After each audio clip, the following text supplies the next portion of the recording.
Welcome to YouTube channel guys.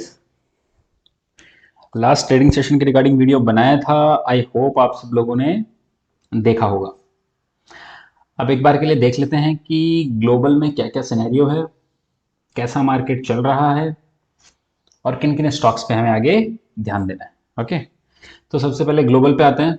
Dow Jones ही आपके सामने है। 150 पॉइंट गिर के बंद हुआ। जब हमारी निफ्टी बंद हो रही थी तब भी ऑलमोस्ट माइनस में ही था, इतने ही पॉइंट, तो कोई बहुत बड़ा इशू ग्लोबल से नहीं है। ओके, ट्रेडिंग सेशन की रेंज हम काफी टाइम से दे रहे हैं कि 15,700 से 900 के बीच की ही रेंज होगी और वैसा ही निफ्टी कर भी रहा है। ओके, अब एक बार के लिए निफ्टी के चार्ट पे चलते हैं। ये देखिए, ये निफ्टी का, पहले मैं वन डे चार्ट खोल देता हूँ आपके सामने। ये देखिए, मोर और लेस उसी रेंज में चल रहा है। क्या कहा था आपसे कि एक बार 15,900 जाना चाहिए। देखिए 15,870 तक तो जा आया एक बार के लिए।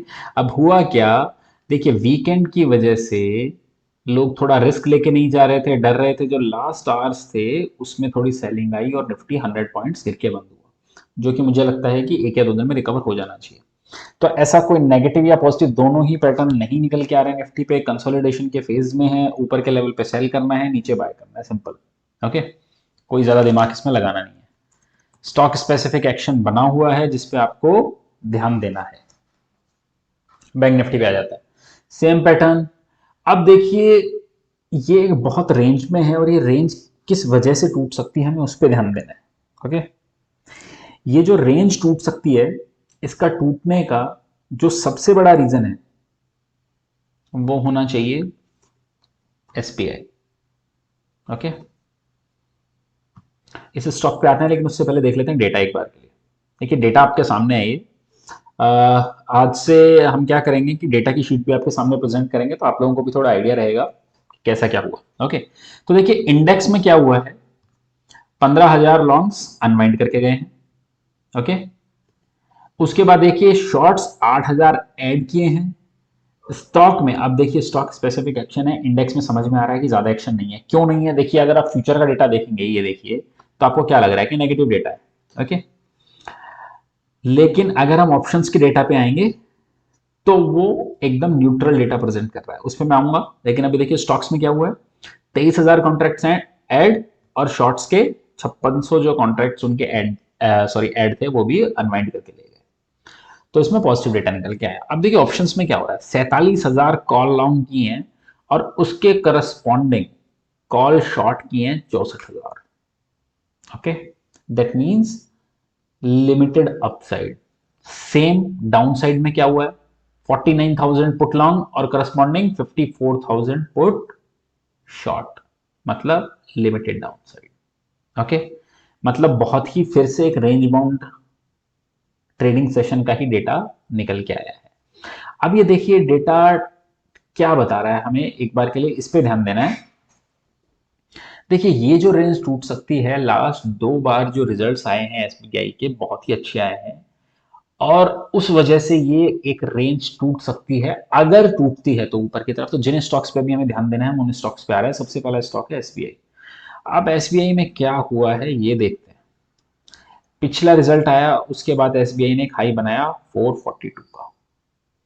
अब देखिए 29 ऑफ जुलाई को इसने कोशिश की और उस हाई के पास गया, उससे थोड़ा ऊपर गया, ऑलमोस्ट वहां पे क्लोजिंग थी। अगले ट्रेडिंग सेशन में, मतलब पहले ही दिन एक्सपायरी के, वहां से अच्छी खासी सेलिंग एसबीआई पे आती है। और एसबीआई का अगर हम डेटा देखते हैं तो ये देखिए, बहुत ज्यादा एक्सेसिवली शॉर्ट्स ऐड हुए हैं एसबीआई में। ओके, अब देखिए इसके दो तीन रीजन हो सकते हैं। या तो जो लोग रिस्क लेके नहीं जाना चाह रहे हैं, क्योंकि हमें पता है एसबीआई में काफी लोग लॉन्ग हैं, तो कैश के अगेंस्ट में सेलिंग कर रहे हैं। लेकिन जो डेटा निकल के आया है वो ये निकल के आ रहा है कि शायद एक रिस्ट्रिक्टेड अपसाइड हो सकती है। अब ये भी हो सकता है कि अगले 4 दिन के लिए कुछ फ्रैक्शंस खाने के लिए, मतलब फ्रैक्शंस कुछ अर्न करने के लिए ऐसा किया गया हो बड़े ट्रेडर्स की तरफ से, कि एक रेंज बाउंड में रहेगा। तो जो रिजल्ट से जस्ट पहले का डेटा है उस पर थोड़ा सा एक बार फोकस करना पड़ेगा कि वो कहीं नेगेटिव निकल के तो नहीं आ रहा है एसबीआई में। ओके, क्योंकि हर कोई उम्मीद कर रहा है एसबीआई से पॉजिटिव सरप्राइज की, तो कहीं ऐसा तो नहीं कि नेगेटिव सरप्राइज दे देगा, क्योंकि डेटा बहुत नेगेटिव निकल के आया। तो एक बार के लिए इस पे बुल कॉल स्प्रेड के थ्रू चलेंगे। ओके, बाकी एक्सपायरी से जस्ट पहले का डेटा देखेंगे तब ज्यादा पता चलेगा। सॉरी, रिजल्ट से जस्ट पहले का। ओके, सो दूसरा स्टॉक जिसपे आपको अभी ध्यान देना है वो है कोरोमंडल। कोरोमंडल इंटरनेशनल। देखिए इस स्टॉक में क्या हुआ है। इसका रिजल्ट आया 26 को। रिजल्ट डे के दिन इसने बहुत एक हाई वॉल्यूम कैंडल बनाई और अगले दिन जबरदस्त वाली सेलिंग आ गई। उसके बाद चाइना की न्यूज आई एक्सपोर्ट की और उस सेलिंग को एब्जॉर्ब करके इसने उससे ऊपर का क्लोज दिया है। अब अगर ये कोरोमंडल 930 को क्रॉस करके उसके ऊपर की क्लोजिंग देता है तो शायद ये 970 980 तक के लेवल्स तक ये स्टॉक चलना चाहिए। तो एक इस स्टॉक पे ध्यान देना है।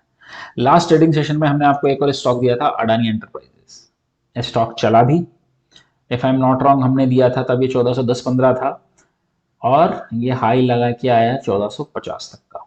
अभी भी स्टॉक एक कंसोलिडेशन के फेस में है। इसका रिजल्ट है 3 ऑफ अगस्त को। तो ध्यान देना है इस स्टॉक पे।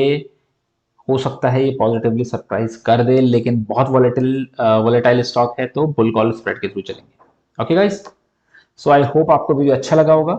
अगर अच्छा लगा है तो लाइक कमेंट और शेयर कर दीजिएगा। Thank you guys, thank you for watching.